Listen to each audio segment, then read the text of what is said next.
अस्सलाम वालेकुम जी। हम लोग चैप्टर नंबर 11 पढ़ रहे थे और आज हम लोग ने जो आगे डिस्कस कर रहे थे वो रिएक्शंस ऑफ अल्कोहल था।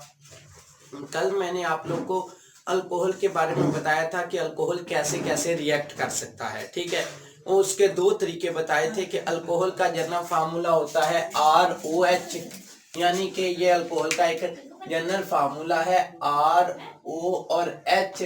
एक तरीका तो ये है कि यहाँ से R के दरमियान बॉन्ड टूट जाए और दूसरा तरीका ये है कि अल्कोहल ROH है तो यहाँ से O और H के दरमियान से बॉन्ड टूट जाए। तो ये दो तरह के रिएक्शंस आप लोग के पास पॉसिबल हो सकते हैं। ठीक है, उस रिएक्शंस के बारे में मैंने कल आप लोग को आगे भी बताया था, कुछ चीजें रिपीट करके आगे चलूंगा। पहले रिएक्शंस में मैंने लिखा है reactions of alcohol, two types of reactions आपके पास अल्कोहल देता है। फर्स्ट रिएक्शन ये है कि ROH, यानी कि अल्कोहल का जनरल फार्मूला होता है OH ग्रुप, तो R के साथ बॉन्ड टूट जाए, इन विच R और OH बॉन्ड ब्रेक, ये बॉन्ड ब्रेक हो जाए, बॉन्ड ब्रेक, ये वाला बॉन्ड ब्रेक हो जाए। पहला तरीका तो ये है। ठीक है, दूसरा तरीका है, पहले मैं इसी की वजाहत कर लूं फिर दूसरे की तरफ जाऊंगा, यानी कि ये मैंने कल आपको डिटेल में बताया, ये SN1 रिएक्शंस की तरह का है। SN1 रिएक्शंस की तरह का क्यों है? क्योंकि आप लोग के पास जो, अगर R की जगह पे मैं लिख देता हूं CH3O और H लिख देता हूं, तो इसकी इलेक्ट्रोनेगेटिविटी 3.5 है, इसकी 2.1 है और इसकी 2.5 है, कार्बन की या 2.6 है। इस वजह से इसके ऊपर पार्शियल पॉजिटिव चार्ज है, पार्शियल नेगेटिव और पार्शियल पॉजिटिव चार्ज है। तो कोई भी न्यूक्लियोफाइल जिसे न्यूक्लियस पसंद होता है वो इस इलेक्ट्रोफिलिक कार्बन के ऊपर अटैक करेगा। जब अटैक करेगा तो OH ग्रुप यहां से पूरे का पूरा लीव कर जाएगा, यानी कि ये बॉन्ड क्लीव कर जाएगा। पहला तरीका ये था। ठीक है, और ये फॉलो करता है SN1 रिएक्शंस को फॉलो करता है, जो आपने चैप्टर नंबर 10 के अंदर SN1 रिएक्शंस का पढ़ा था। और SN1 रिएक्शंस में आप लोगों ने डिटेल में बात की थी कि SN1 रिएक्शन दो स्टेप प्रोसेस होता है। सबसे पहले कोई भी ग्रुप आयोनाइज होता है, आयोनाइज होने के बाद फिर आने वाला ग्रुप उसके ऊपर अटैक करता है, न्यूक्लियोफाइल अटैक करके उसके साथ अटैच हो जाता है। बिल्कुल सेम स्टेप यहां पे होते हैं कि ये टू स्टेप प्रोसेस है। और आप लोगों ने पिछले चैप्टर में ये भी चीज डिटेल में देखी थी कि tertiary alcohol react rapidly, tertiary alkyl halide वहां पे था कि टर्शी अल्काइल हैलाइड तेजी के साथ रिएक्ट करते हैं, फिर सेकेंडरी और फिर प्राइमरी। यहां पे भी बिल्कुल वही है कि टर्शी अल्कोहल जल्दी रिएक्शन करेंगे, लेकिन आपकी बुक में सारे के सारे जो है वो प्राइमरी है। ये देखो, ये प्राइमरी अल्कोहल कंपाउंड है एक, ये भी आपके पास प्राइमरी है। ठीक है, प्राइमरी अल्कोहल, और प्राइमरी अल्कोहल जो होते हैं वो लो रिएक्शंस करते हैं, तो इनके लिए आप लोग को कुछ ना कुछ कंडीशंस चाहिए होती हैं, जिस कंडीशन की मौजूदगी में ये रिएक्शन हो जाए। कल मैंने ये भी बात की थी कि जो न्यूक्लियोफाइल आएगा, अगर तो ये न्यूक्लियोफिलिक रिएक्शंस दे रहा है अल्कोहल, तो फिर आपका कार्बन और ऑक्सीजन बॉन्ड ब्रेक होगा। अगर कोई न्यूक्लियोफाइल आके अटैक करता है तो फिर आपका कार्बन और ऑक्सीजन बॉन्ड ब्रेक होगा, और अगर कोई इलेक्ट्रोफाइल आके अटैक करता है तो फिर ऑक्सीजन और हाइड्रोजन बॉन्ड ब्रेक होगा, जो मैं अभी फर्दर आगे बात करूंगा। ठीक है, तो यहां पे देखो, मैंने आपको कल भी बताया था न्यूक्लियोफाइल दो हो सकते हैं। कैसे आपको पता चलेगा न्यूक्लियोफाइल कौन सा है या कौन सा है? ये कब ये न्यूक्लियोफिलिक रिएक्शन दे रहा है, कब ये दूसरे रिएक्शंस दे रहा है, तो आपको इलेक्ट्रोफिलिक रिएक्शंस दे रहा है, तो आपको कैसे पता चलेगा? तो इसके लिए याद रखना है आप लोगों ने कि अगर न्यूक्लियोफिलिक रिएक्शंस देगा ना, तो वो जो ग्रुप है जो आपके साथ रिएक्शन में पार्टिसिपेट कर रहा है, आपने वो देखना है कि आया कि जो ग्रुप पार्टिसिपेट कर रहा है वो उसके ऊपर नेगेटिव चार्ज है। अगर तो नेगेटिव चार्ज है तो न्यूक्लियोफाइल के तौर पे अटैक करेगा और कार्बन ऑक्सीजन बॉन्ड टूटेगा। और अगर आपने देखा कि उसके ऊपर नेगेटिव चार्ज नहीं है, तो फिर आपने देखना है कि क्या जो ग्रुप अटैक कर रहा है उसके पास कोई लोन पेयर है। अगर लोन पेयर भी है, नेगेटिव चार्ज इनमें से दोनों कंडीशन में से कोई भी आ जाए, तो समझ जाना है कि वो आपके पास उसमें R कार्बन और ऑक्सीजन बॉन्ड ब्रेक होगा और आपके पास ये SN1 रिएक्शन को फॉलो करेगा। टू स्टेप प्रोसेस होगा, मॉलिक्यूलरिटी 1 होगी। एक पहला स्टेप आयनाइजेशन होगा, दूसरे ग्रुप में न्यूक्लियोफाइल अटैच होगा, आयोनाइजेशन स्टेप स्लो स्टेप होता है, स्लो स्टेप को हम रेट डिटरमाइनिंग स्टेप कहते हैं। तो बाकी प्रॉपर्टीज वही है, लेकिन वो पिछले चैप्टर की थी, इसमें नहीं है। लेकिन आप लोगों ने इस तरीके से याद रखना है, अगर ग्रुप नेगेटिव चार्ज है या उसके ऊपर लोन पेयर है, तो हम उसके बारे में थोड़ी सी मिसाल में बात करते हैं। ये प्राइमरी अल्कोहल है, और प्राइमरी अल्कोहल में मैं रिएक्शंस करवाता हूं थायोनाइल क्लोराइड का। कल भी मैंने ये रिएक्शन आपको बताया था। और ये देखो, अब प्राइमरी अल्कोहल है, और प्राइमरी अल्कोहल हमने कहा टर्शियरी अल्कोहल जल्दी रिएक्शन देता है, प्राइमरी अल्कोहल जल्दी रिएक्शन नहीं देता। तो हम इसके अंदर पिरिडीन एज अ कैटालिस्ट इस्तेमाल करते हैं हम, यानी कि हम टेम्परेचर भी देते हैं और रिएक्शंस में कैटालिस्ट भी ऐड करते हैं, तब जाके हमारी फाइनल प्रोडक्ट बनती है। ठीक है, तो यहाँ पे क्या होगा कि पहले इसने मुकम्मल डिटेल में नहीं बताई, पहले ये कंपाउंड आयोनाइज होता है, आयोनाइज होकर OH ग्रुप अलग हो जाता है, और ये इस तरीके से ये आयोनाइज होता है पहले कि CH3 CH2 positive plus OH negative.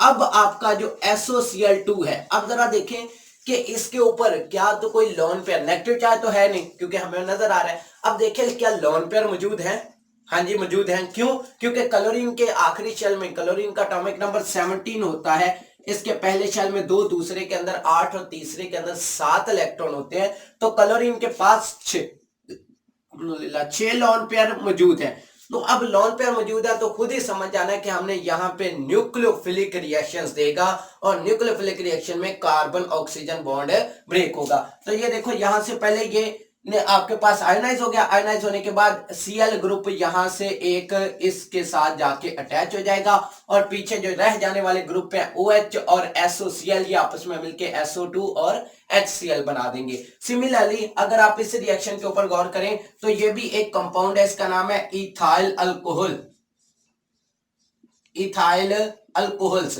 अब इथाइल अल्कोहल में HCl को ऐड करते हैं, तो अब फिर प्राइमरी है, तो हमें कोई ना कोई कैटालिस्ट या टेम्परेचर बढ़ाना पड़ता है, क्योंकि ये जल्दी रिएक्शंस नहीं देते। टर्शियरी अल्कोहल इमीडिएटली रिएक्शन देते हैं, प्राइमरी अल्कोहल जो होते हैं वो आपके पास, सेकेंडरी अल्कोहल थोड़ा सा लेट रिएक्शन देते हैं, और प्राइमरी अल्कोहल तो बहुत ही कम रिएक्शंस देते हैं, वो सिर्फ हीट करके या कोई ना कोई कंडीशन देके ही हम रिएक्शन करवा सकते हैं। तो C2H5OH, इसमें जब HCl डालोगे, तो अब आप फिर गौर करो कि जो रीजन रिएक्शंस कर रहा है, आया इसके पास लोन पेयर है या इसके नेगेटिव चार्ज तो है नहीं, क्योंकि ये न्यूट्रल है, तो लोन पेयर मौजूद है। हाँ जी, क्लोरीन के पास लोन पेयर मौजूद है, तो क्लोरीन के पास लोन पेयर है, तो खुद ही समझ जाइएगा SN1 रिएक्शन देगा, न्यूक्लियोफाइल के तौर पे अटैक करेगा। तो अब देखो सिंपल रिएक्शन होगा, ये Cl ग्रुप जो होगा वो यहाँ पे मिल जाएगा, और OH इस H के साथ मिलके क्या बना देगा, H2O बना देगा। वही SN1 रिएक्शंस का सारे के सारे स्टेप बार बार रिपीट होंगे, और आपकी फाइनल प्रोडक्ट बन जाएगी। ठीक है,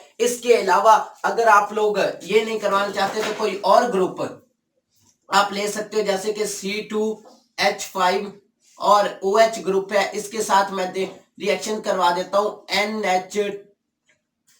NH3 का करवा देता हूं, अमोनिया का। ठीक है, अमोनिया का करवा देता हूं NH3 ग्रुप। और अब आप लोग बाखूबी जानते हैं कि ये जो आपके पास NH3 ग्रुप होता है अमोनिया, अब इसके पास देखें क्या तो ये लोन पेयर के तौर पे एक्ट कर सकता है। एक तो स्पीशीज पहला तो हमें पता चल गया ये न्यूट्रल है, इसका मतलब है न्यूक्लियोफाइल नहीं है। फिर आपने देखना है लोन पेयर है, हाँ जी मौजूद है, क्योंकि नाइट्रोजन का एटॉमिक नंबर होता है 7, पहले शेल में 2, दूसरे में 5 इलेक्ट्रॉन होते हैं। तो 5 के बाद 3 तो इसने बॉन्ड बना लिया हाइड्रोजन के साथ, एक हाइड्रोजन के साथ बना लिया, दूसरा दूसरे के साथ, तीसरा तीसरे के साथ, एक इसके पास लोन पेयर है। तो ये लोन पेयर की शक्ल में पहले ये कंपाउंड आयोनाइज होता है, यानी कि ये कि इस कंडीशन में चेंज होगा C2H5 positive plus OH negative, ये हो जाएगा। उसके बाद नेक्स्ट स्टेप में आयोनाइजेशन के बाद C2H5 पॉजिटिव जो है, अब ये एक वीक न्यूक्लियोफाइल है, ये आसानी से अटैक करेगा, ये अटैक कर देगा अपने लोन पेयर के साथ इसके ऊपर, और आपके पास बन जाएगा C2H5NH, NH2 ग्रुप अटैच हो जाएगा, और यहां से एक हाइड्रोजन मिलके H2O बना देगा। मजीद डिटेल में मैं बात नहीं करूंगा, क्योंकि हमने ये पीछे बात कर ली है SN1 रिएक्शंस में पूरी डिटेल में कि कैसे ये फाइनल प्रोडक्ट बनते हैं। यानी कि बात करने का मकसद ये है कि आपने जब न्यूक्लियोफाइल देख लेना है ना, तो आपने समझ जाना है कि ये रिएक्शन SN1 है, और SN1 को फॉलो कर रहा है, तो फिर आपके पास इसमें कार्बन ऑक्सीजन बॉन्ड ही ब्रेक होगा। दूसरे जो रिएक्शंस हैं, सेकेंड रिएक्शंस जो होता है, उसमें क्या होता है, OH ग्रुप का बॉन्ड ब्रेक होता है, या OH जो होता है वो बॉन्ड ब्रेक होता है। ये जो फॉलो करता है ये एलिमिनेशन रिएक्शंस फॉलो करते हैं। एलिमिनेशन रिएक्शंस कौन से थे, वो आपका ये जो फॉलो करेगा ये E2 रिएक्शंस को फॉलो करेगा। Elimination by molecular reaction, eliminations by molecular reactions, by molecular reactions, ठीक है। और बाई मॉलिक्यूलर रिएक्शंस के बारे में आप लोग डिटेल में जानते हैं कि ये सिंगल स्टेप प्रोसेस है, कि जैसे जैसे आपका ग्रुप अटैक करता जाएगा वैसे वैसे लीविंग ग्रुप क्या करता जाएगा, लीव करता जाएगा। लेकिन वहां पे अटैक होता था इलेक्ट्रोफाइल कार्बन के ऊपर, यहां ऐसा नहीं होगा। यहां पे क्या होगा कि आपके पास कोई भी इलेक्ट्रोफाइल इलेक्ट्रॉन लविंग, जैसे कि मैं एग्जांपल से वजाहत करता हूं CH3O और H। अब आप बखूबी जानते हैं इसके ऊपर partial positive, partial negative, partial positive, इसके पास 2 लोन पेयर मौजूद हैं। अब आता है एक सोडियम का मॉलिक्यूल या 2 सोडियम के मॉलिक्यूल, एक सोडियम 2 मॉलिक्यूल लोगे तो 2 ले लो, एक लोगे तो एक सोडियम का मॉलिक्यूल आता है। अब क्या करेगा ये सोडियम, Na के ऊपर कौन सा चार्ज होता है, पॉजिटिव चार्ज होता है, कोई लोन पेयर नहीं है, कोई नेगेटिव चार्ज नहीं है, तो इससे हमें कंफर्म पता चल जाना चाहिए कि ये एलिमिनेशन रिएक्शंस तो न्यूक्लियोफिलिक रिएक्शंस तो ये देगा ही नहीं, ठीक है। अब आप देखोगे कि क्या ये एलिमिनेशन रिएक्शन देता है, तो ये क्या करता है, ये जो पॉजिटिव स्पीशीज होती है ये इसके ऊपर अटैक तो ये करता है, लेकिन अब एरो हमेशा नेगेटिव से पॉजिटिव की तरफ लगाते हैं, तो ये अपने ऑक्सीजन लोन पेयर के साथ इसके ऊपर अटैक करेगा। जैसे जैसे अटैक करता जाएगा वैसे वैसे आपका लिविंग ग्रुप जो होता है CH3, चलो अभी एक एक मॉलिक्यूल ही रखता हूं मैं, ठीक है। CH3 के बाद O इधर Na के साथ बॉन्ड बनाता जाएगा और H वहां से क्या करता जाएगा, लीव करता जाएगा। इस स्टेट को हमने वहां पे नाम दिया था ट्रांजिशन स्टेट का नाम दिया था। तो यहां पे भी एक आपके पास फर्स्ट जो बनेगी वो ट्रांजिशन स्टेट बनेगी। ट्रांजिशन स्टेट के बाद नेक्स्ट स्टेप में क्या होगा कि CH3O H और Na ये जो Na है ये ऐसे अटैच है और ये वाला ग्रुप, तो नेक्स्ट स्टेप में आपके पास क्या होगा, CH3O के साथ Na ग्रुप अटैच हो जाएगा प्लस हाइड्रोजन यहां से क्या हो जाएगी, एलिमिनेट हो जाएगी। 2 मॉलिक्यूल जब आप लोगे ना, यहाँ पे 2 मॉलिक्यूल लोगे तो 2 सोडियम के मॉलिक्यूल इसके साथ अटैच हो जाएंगे और H2 की शक्ल में हाइड्रोजन गैस यहां से क्या हो जाएगी, लिबरेट हो जाएगी, ठीक है। तो ये जो है ये बिल्कुल वही रिएक्शंस है जो आप लोगों ने E2 रिएक्शन पढ़ा था कि एक साइड से ग्रुप अटैक करता जाता है, दूसरी साइड से लिविंग ग्रुप क्या करता जाता है, लीव करता जाता है। तो ये बात याद रखें कि ये जो जब O और H बॉन्ड ब्रेक होगा तो फिर कोई पॉजिटिव चार्ज स्पीशीज आएगी, यानी कि कोई इलेक्ट्रोफाइल आएगा। क्या आएगा, इलेक्ट्रोफाइल, कोई इलेक्ट्रोफाइल आएगा। और इलेक्ट्रोफाइल मीन क्या होता है, इलेक्ट्रॉन लविंग, इलेक्ट्रॉन को पसंद करने वाले, इलेक्ट्रॉन को पसंद करने वाला कोई इलेक्ट्रोफाइल आएगा और इलेक्ट्रोफाइल अटैक करेगा और आपकी फाइनल प्रोडक्ट बन जाएगी, ठीक है। तो ये आपका दूसरा रिएक्शन है, जिसमें एक बात और याद रखिएगा, ये जो सोडियम है अगर आप इसको वाटर के साथ मिक्स करें ना तो क्या होगा कि सोडियम को जब आप वाटर के साथ मिक्स करते हैं तो बहुत ही थोड़ी मिकदार में एक तो सोडियम हाइड्रोक्साइड बन जाता है और एक हाइड्रोजन गैस बनती है। ये बहुत कन्वेंशनेबल गैस होती है। ये क्या कर देती है, आप अगर पानी में सोडियम को फेंको ना थोड़ी सी मिकदार में तो थोड़े से बबल बनना शुरू हो जाते हैं, ठीक है। अगर आप ज्यादा मिकदार में फेंक दो तो फिर ब्लास्ट हो जाता है बहुत ज्यादा। इसके जितने भी ग्रुप हैं अल्कली मेटल से ताल्लुक रखता है, इसके नीचे जितने भी एलिमेंट्स नीचे आते जाएंगे उनमें से सबसे ज्यादा ये पानी के साथ विगरस रिएक्शन करता है, लेकिन पहले नहीं करता, जब ज्यादा अमाउंट में डालेंगे तब ये रिएक्शन करता है। और बनिस्बत इसके ये कि सीजियम जो इसी ग्रुप से ताल्लुक रखता है, मतलब ग्रुप 1 एक एलिमेंट है, अगर आप उसको पानी में थोड़ी सी मिकदार में भी फेंक दोगे ना तो कोई आग लगाने की जरूरत है, कोई कुछ नहीं, तो पानी के ऊपर आग लग जाएगी। जितनी मिकदार या पानी की मिकदार जितनी ज्यादा डालते जाओगे उतनी आग जो है वो बढ़ती जाएगी, ठीक है। और आग लगाने के लिए मतलब ये कि पानी आप नहीं डालोगे, बल्कि जब तक सीजियम खुद खत्म नहीं होगा वो आग बुझती नहीं है। तो ये जो ग्रुप है ये सोडियम तो थोड़ा सा मतलब लेट जाके आग लगती है कि ज्यादा मिकदार में डाले फिर जाके आग या ब्लास्ट होता है, लेकिन सीजियम जो है डालते ही जाए तो आपका ब्लास्ट हो जाता है। जब आप इसको सोडियम को अल्कोहल के साथ मिक्स करते हो, होता बिल्कुल वैसे ही है जैसे यहाँ पे H2O था, एक H और OH था, यहाँ पे R और OH है, ठीक है। तो यहाँ पे भी हाइड्रोजन गैस एलिमिनेट होती है, यहाँ पे भी हाइड्रोजन, लेकिन ये उतना ज्यादा डेंजरस हमारे लिए नहीं होता, इसमें आग लगने के चांसेस कम होते हैं, लेकिन वाटर के साथ जब रिएक्शन करवाएं तो आग लगने के चांसेस ज्यादा होते हैं। खैर ये बात तो नहीं है, आप ये याद रख ले कि ये जो अल्कोहल है इसको जब आप सोडियम के साथ करवाएंगे तो पहले देखिए सोडियम क्या इसके ऊपर लॉन पेयर है, नहीं है। उसके बाद दूसरा देखिए क्या नेगेटिव चार्ज स्पीशीज है, नहीं है। जब दोनों कंडीशन फुलफिल नहीं हो रही तो इसका मतलब समझ जाना है कि ये इलेक्ट्रोफाइल है और इलेक्ट्रोफाइल के दौरान O और H बॉन्ड ब्रेक होंगे, यानी कि ये E2 रिएक्शंस को फॉलो करेगा। इसके अलावा अगर आप लोग दूसरे रिएक्शंस को फॉलो करो, जैसे दूसरा रिएक्शन आपकी बुक के अंदर उसने दिया हुआ है ग्रिग्नार्ड रीजन के साथ, ठीक है। ग्रिग्नार्ड रीजन के साथ जब आप रिएक्शन करवाते हैं तो ग्रिग्नार्ड रीजन कैसे रिएक्शंस करता है ये आप जानते हो कि C2H5OH ग्रुप होता है, या कोई भी ले लो अल्कोहल, मैं तो ज्यादातर ये इथाइल अल्कोहल ले रहा हूं या एथेनॉल ले रहा हूं। अब क्या होगा अगर मैं R या R की जगह पे मैं चले CH3 रख देता हूं, मैं CH3 और MgBr या MgI कोई ग्रुप ले लेता हूं, CH3 MgBr, ठीक है, मैं ये ग्रुप ऐड करवाता हूं। अब होता यह है कि इसके ऊपर पार्शियल पॉजिटिव चार्ज है, इसके ऊपर पार्शियल नेगेटिव चार्ज है, इसके ऊपर पार्शियल नेगेटिव चार्ज है। बेसिकली ये ब्रोमीन के साथ नहीं रिएक्शन करता बल्कि आयोडीन को रिएक्शन में पार्टिसिपेट करवाना पड़ता है।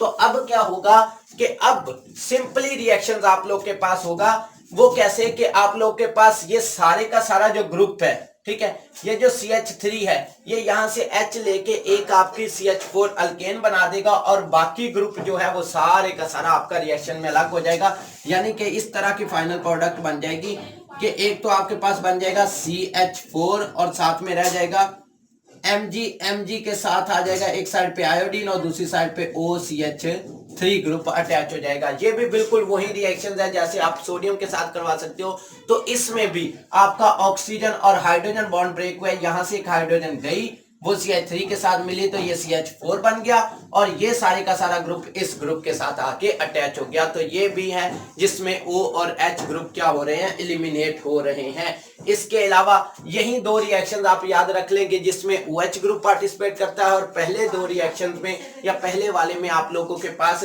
यानी कि एक न्यूक्लियोफिलिक रिएक्शंस भी अल्कोहल दे रहे हैं और इलेक्ट्रोफिलिक रिएक्शंस भी अल्कोहल दे रहे हैं। जब न्यूक्लियोफिलिक रिएक्शंस देगा तो फिर आप लोगों ने कहना है न्यूक्लियोफिलिक रिएक्शंस में फिर आपने कहना है कि इसमें ROH यानी कि कार्बन ऑक्सीजन बॉन्ड ब्रेक होगा, और जब इलेक्ट्रोफिलिक रिएक्शंस देगा तो कोई पॉजिटिव रीजन होगा, इलेक्ट्रोफाइल होगा, फिर E2 रिएक्शंस के सारे स्टेप को ये क्या करेगा, फॉलो करेगा। और आप लोग ये भी जानते हो कि प्राइमरी अल्काइल हैलाइड इसको ज्यादा जल्दी रिएक्शन करवाते हैं,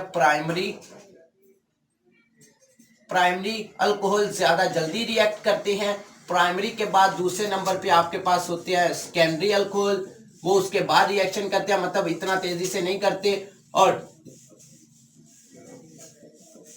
टर्शियरी अल्कोहल सबसे लास्ट के ऊपर रिएक्शन करते हैं। तो ये आपकी बुक में दो प्योरिटी ऑर्डर हैं कि वो प्योरिटी ऑर्डर जिसमें कार्बन ऑक्सीजन बॉन्ड ब्रेक होता है उसमें टर्शियरी सबसे ज्यादा रिएक्टिव, फिर प्राइमरी, फिर सेकेंडरी और फिर प्राइमरी। लेकिन अगर O और H बॉन्ड टूटे तो फिर प्राइमरी ज्यादा रिएक्टिव, फिर सेकेंडरी और फिर टर्शियरी। रीजन भी मैंने एक्सप्लेन कर दी कि क्या वजह है। इसके अलावा अगर आप लोगों का इससे रिलेटेड कोई भी क्वेश्चन हो तो वो भी आप मुझसे पूछ सकते हैं। इससे नेक्स्ट जो है other reactions of alcohol, alcohol के कुछ और रिएक्शंस है उसके अदर रिएक्शंस। तो अदर रिएक्शंस में मैं पहले रिएक्शंस की बात करूंगा जिसका नाम है ऑक्सीडेशन। और ये आप बखूबी जानते हैं ऑक्सीडेशन का मतलब क्या होता है, ये तो डेफिनेशन हमने बार बार डिस्कस कर लिया। इसका मतलब है एडिशन ऑफ ऑक्सीजन, ऑक्सीजन का ऐड होना, या दूसरे लफ्जों में कहूं तो रिमूवल ऑफ हाइड्रोजन भी ऑक्सीडेशन कहलाता है। रिमूवल ऑफ हाइड्रोजन, हाइड्रोजन का रिमूव होना भी ऑक्सीडेशन कहलाता है और ऑक्सीजन का ऐड होना भी ऑक्सीडेशन कहलाता है। यहाँ पे हम लोग पहले लिहाज से बात करेंगे कि ऑक्सीजन एडिशन ऑफ ऑक्सीजन के ऑक्सीजन कैसे ऐड होती है, ठीक है, अल्कोहल के अंदर। बेसिकली ये वही स्टेप है जो हम लोगों ने चैप्टर नंबर 8 के अंदर इस तरह का रिएक्शन पढ़ा था। अगर मेरे पास CH4 मीथेन हो, इसकी कैटालिटिक ऑक्सीडेशन करूं कॉपर ट्यूब की मौजूदगी में 300 degree centigrade temperature 3 to 400 temperature देते थे, ठीक है, और आपके पास सबसे पहले बन जाता था CH3O और H अल्कोहल बन जाता था, ठीक है। अल्कोहल के बाद जब आप फर्दर इसकी अल्कोहल की ऑक्सीडेशन करते थे, सेम कंडीशन सेम कैटालिस्ट, तो आपके पास बन जाता था HC डबल बॉन्ड O और H साथ में H2O, यानी कि आप लोग के पास बन जाता था अल्डिहाइड। पहले स्टेप में जब आप अल्केन की करते थे तो अल्कोहल की करते थे तो अल्डिहाइड्स, और अल्डिहाइड की जब आप फर्दर ऑक्सीडेशन करते थे, ये अल्डिहाइड है, इसकी फर्दर ऑक्सीडेशन करते थे तो आपके पास बन जाता था कार्बोक्सिलिक एसिड, ठीक है, जैसे ये फॉर्मिक एसिड बन जाता है। इसके बाद जब आप इस फॉर्मिक एसिड की मजीद ऑक्सीडेशन करते थे तो आपके पास क्या बन जाता था, सेम रिएक्शन सेम कैटालिस्ट, तो आपके पास बन जाता था कार्बन डाइऑक्साइड और वाटर। अगर आप यहाँ पे गौर करें तो हम ऑक्सीडेशन करना किसकी चाह रहे हैं, हम करना चाह रहे हैं क्योंकि हम चैप्टर पढ़ रहे हैं अल्कोहल, यानी कि हम डिस्कस कर रहे हैं अल्कोहल की, तो हम चाहते हैं इस अल्कोहल की ऑक्सीडेशन करना। हमारे पास अल्केन नहीं है बल्कि किसकी करना चाहते हैं, अल्कोहल की, तो हम ऑक्सीडेशन ऑफ अल्कोहल करना चाहते हैं। तो अब अल्कोहल की ऑक्सीडेशन मैं कैसे करूंगा, तो बिल्कुल सेम स्टेप रिपीट होंगे, यानी कि मैं कोई अल्कोहल लूंगा और अल्कोहल की ऑक्सीडेशन करूंगा, लेकिन यहां पे मेरे कुछ कैटालिस्ट चेंज होंगे, बाकी स्टेप बिल्कुल सेम ही होगा। पहले तो अल्केन से अल्कोहल बनता था ना, मैं यहाँ पे अल्कोहल लूंगा, अल्कोहल से पहले बनेगा अल्डिहाइड, और अल्डिहाइड आपकी बुक में अल्डिहाइड तक ही है, आगे नहीं है, तो अल्कोहल की फर्दर करोगे तो क्या बन जाएगा, अल्डिहाइड ग्रुप प्रिपेयर हो जाएगा। फॉर एग्जांपल अगर मेरे पास ये है CH3 CH2O और H, ठीक है, अब जरा मैं इसको थोड़ा सा ओपन करके लिख दूं ताकि ये रिएक्शन समझने में आसानी रहे। अब यहाँ पे होता है कि H और इसके साथ OH ग्रुप अटैच हुआ है, ठीक है, इसकी मैं ऑक्सीडेशन करना चाहता हूं, कौन कौन से कैटालिस्ट, K2Cr2O7 प्लस H2SO4। पहले ये जो दोनों कैटालिस्ट है ये आपस में रिएक्ट करते हैं और रिएक्शन के नतीजे में नेकेड फॉर्म में ऑक्सीजन देते हैं, और ये oxygen very very very very जितनी मर्जी लिख लो, वेरी वेरी रिएक्टिव होती है।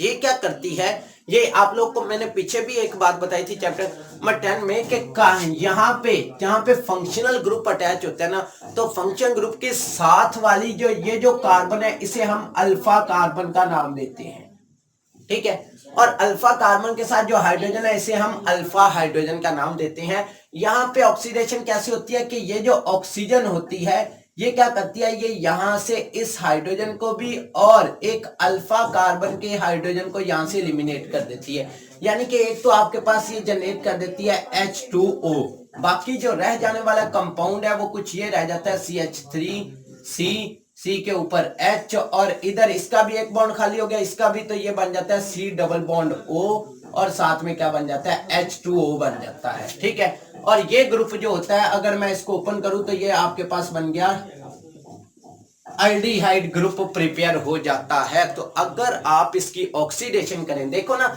यहाँ पे भी आपके अल्डिहाइड बनने के साथ साथ वाटर बना था, बिल्कुल यहाँ पे भी यही होगा।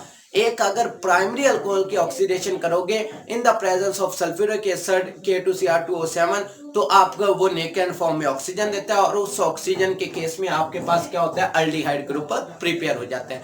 अगर आप सेकेंडरी की करते हो, जैसे सेकेंडरी अल्कोहल आपके पास ये होता है C के साथ CH3, इधर भी चलो मैं लगा देता हूँ CH3, और इधर आ गया H और ऑक्सीजन OH ग्रुप आ गया alcohol, plus oxidation in the presence of जो कैटालिस्ट है आपके वो क्या है Cr2O7 plus H2SO4 same catalyst में जब दोबारा रिएक्शंस करवाता हूं, अब क्या होगा हमारे पास फर्दर कि इसकी भी हो जाएगी। कैसे कि ये एक इस हाइड्रोजन को ले जाएगा और एक ऑक्सीजन इस हाइड्रोजन को ले जाएगा, H2O हाइड्रोजन एलिमिनेट हो गया। मैंने यहाँ पे ये वर्ड लिखा है रिमूवल ऑफ हाइड्रोजन, तो यहाँ पे भी तो हाइड्रोजन रिमूव ही हो रहे हैं, तो रिमूवल ऑफ हाइड्रोजन भी ऑक्सीडेशन कहलाता है। तो इस केस में आपके पास अब जो बनेगा वो बन जाएगा CH3C। ये जो कार्बन है इसका ये भी बॉन्ड इस ऑक्सीजन का भी ये खाली हो गया और कार्बन का भी, तो ये आपस में बना लेंगे C डबल बॉन्ड O और एक आ जाएगा इसके साथ CH3 और साथ में फिर आपके पास, चलें इस प्रोडक्ट को मैं नीचे लिख देता हूं कि एक आपके पास बन जाएगा CH3C double bond O CH3 और साथ में बन जाएगा H2O। यानी कि जब आप प्राइमरी अल्कोहल की ऑक्सीडेशन करते हो तो हमेशा अल्डिहाइड जनरेट होता है और साथ में वाटर का मॉलिक्यूल, और टर्शियरी अल्कोहल की सेकेंडरी अल्कोहल की जब आप ऑक्सीडेशन करते हो तो आपके पास कीटोन जनरेट होता है, ठीक है। और अगर आप टर्शियरी अल्कोहल की सेम कैटालिस्ट या सेम रीजन की मौजूदगी में आप रिएक्शंस करवाते हो तो तब आप लोग के पास क्या होता है, CH3C के साथ फिर तीनों साइड पे CH3, तो यहां पे अब O और H ग्रुप, अब आपकी ऑक्सीडेशन होने के वही कैटालिस्ट K2Cr2O7 और H2SO4 सेम कैटालिस्ट हम यूज करते हैं। अब यहाँ पे एक तो ये ऑक्सीजन को ले जाएगा, एक तो सॉरी हाइड्रोजन को ये ऑक्सीजन ले जाएगा। अब दूसरी अल्फा हाइड्रोजन मौजूद नहीं है, अब मौजूद नहीं है तो इसका मतलब है यहाँ पे ऑक्सीडेशन नहीं हो सकती, जो मर्जी कर लो, क्योंकि यहाँ पे अगर अल्फा हाइड्रोजन मौजूद हो तो फिर ऑक्सीडेशन करवा सकते हैं। जैसे प्राइमरी के केस में हमारे पास अल्फा हाइड्रोजन मौजूद थी, फंक्शनल ग्रुप जिसके वो कार्बन जिसके साथ फंक्शनल ग्रुप अटैच है उसके साथ वो अल्फा कार्बन और इसके साथ हाइड्रोजन अल्फा हाइड्रोजन है, तो यहाँ अल्फा हाइड्रोजन मौजूद है, यहाँ ऑक्सीडेशन हो सकती है।